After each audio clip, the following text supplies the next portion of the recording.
We are on our way to an emergency dump. We were supposed to go dump yesterday, but it said there was going to thunderstorm all day yesterday. So we didn't go.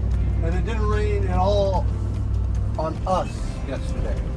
Like right in front of us and right No, to it the west circled of us. It was pouring all day. It was pouring all day everywhere around us except where we were at. And I thought I had another day or two. I knew we were full.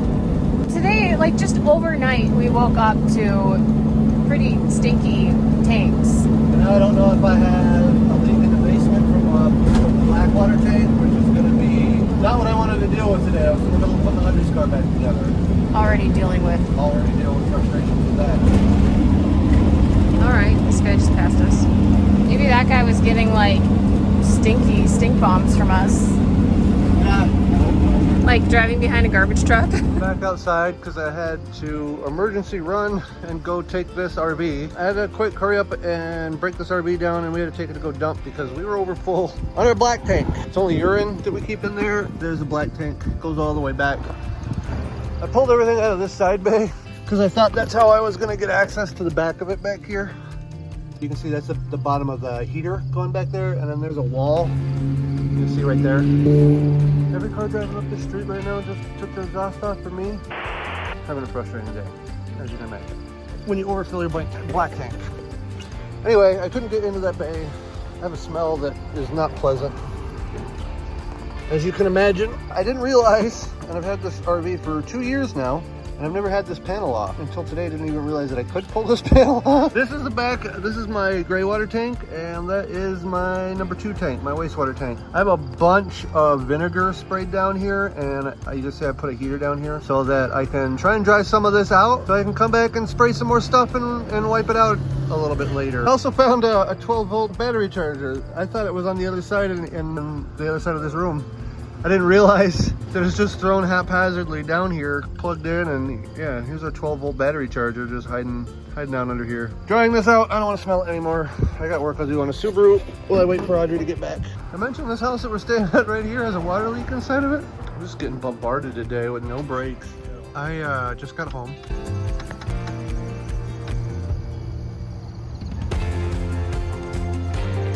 We leave in 3 days. That's this close to my feet. Wow, this is nuts. I'm gonna have to wake up early tomorrow, and with these guys watching me, I'm gonna have to fix that, clean it up, pack it all up, and get this thing turned around, because that is way too close for comfort. It just stopped raining, and got the garage pretty much cleaned up. I'm soaking up some oil before I sweep it up one last time. Got these old Subaru parts stacked up here in the corner, and all of my tools shoved over there. I got all of this packed up tight. Today, we're getting back in here. A lot of trucks going by with rock and gravel today, so we're just kind of putting up with it. I've had this fan in here for a couple of days now, airing it out. What we're gonna do now, that it's been a couple of days, I got some cleaner and a scrub brush with a little bit of a handle on it, so I'm gonna pull that fan out of there. We're gonna spray some more cleaner in there. We had vinegar in there the other day. It's what Google recommended, and I think Google's just an evil bastard because that did not make things smell better. But we got it dried out in there so that the smell has pretty much gone away. And now we're just gonna finish getting it cleaned up in here.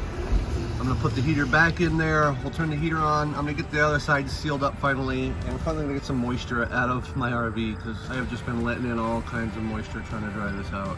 I should have never pushed it this far. It's my fault. I went to Flea Farm the other day and I got me some of this, just some mold control. Lemonade prevents mold. We're just gonna spray that full and we're gonna scrub it all down so I can make sure that we don't have anything growing in that cabinet. Open. There we go. Just gonna soak everything down really nice. I had a light in here earlier. I was trying to show you guys. Any mold at all, I want to kill it.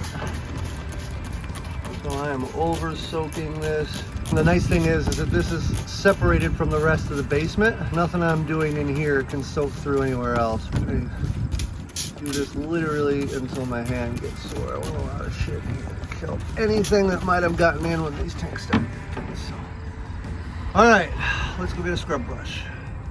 This gives a whole new meaning to scrub the piss out of it. This needs to be done anyway, so I'm really glad that I got in here. I am not ever pulling all of this out to clean it, so this is gonna have to be what you call good enough. We didn't have that bad of a leak. We stopped what we were doing. We went right to go dump it. This has been airing out now for days. This is just the last step. I'm gonna put that heater back in there. I'm gonna turn the heater on for a couple hours. Get this dried all back out, and once it's dry, I'm gonna close all this up, and hopefully I can get all this moisture out of my basements and out of my RV, because right now it's pretty bad. Yuck. All right, here's the other side of the wastewater tanks. Here's where our dumps are. Here's all our electrical connections. I've just had this kind of open and airing out for the last couple of days. Also, I broke a damn latch. You see, so that's the broken side. That's what it's supposed to look like. They don't make these style latches anymore. They make different styles. So I ordered some from Amazon. They should be here Sunday. I guess I'm gonna have to tape this base shut just for now. I'm gonna go ahead and put the styrofoam back in it, get this all sealed back up. And we're gonna turn that heat lamp on so we can start drying it out in here as well. Okay, I wanted to just show you guys, it's 94 outside today after the rain cleared, 52% humidity. It's 64% humidity in here, and you can see the humidity in all of my bays is really high. I just turned on all the heaters in the basement, and I just turned on the AC in here. We're gonna let this eat for a little bit, and I'll check back in a couple hours and show you how much the humidity's dropped. Okay, before I lose my sunlight, I wanted to show you, it's all dry in here. I've been running this heater all day, so I'm gonna shut this off now. And I'll probably just leave the fan on for a little bit, and I'm gonna come back after dinner probably and button this all up, screw this cover panel all back together, put it back together, and be done with this. And I've learned my lesson. I will no longer go that long between dumping. Shame on me. I know better now. It's been about, I don't know, 6 hours or so. Gone from 80% down to 42%. So all 40s now. We're back in the safe zone. Everything's fine. That 66 is the generator room, and the 73 is outside on the outwall. Now the AC cranking, we're gonna pull as much humidity as we can out of here tonight, just because I want this really dry. There we are. Hopefully, well, not hopefully, I'm never doing that again. We're heading up to the cities in a couple of days, and I was just trying to stretch it more than I obviously could get away with. Turn this light off. No light.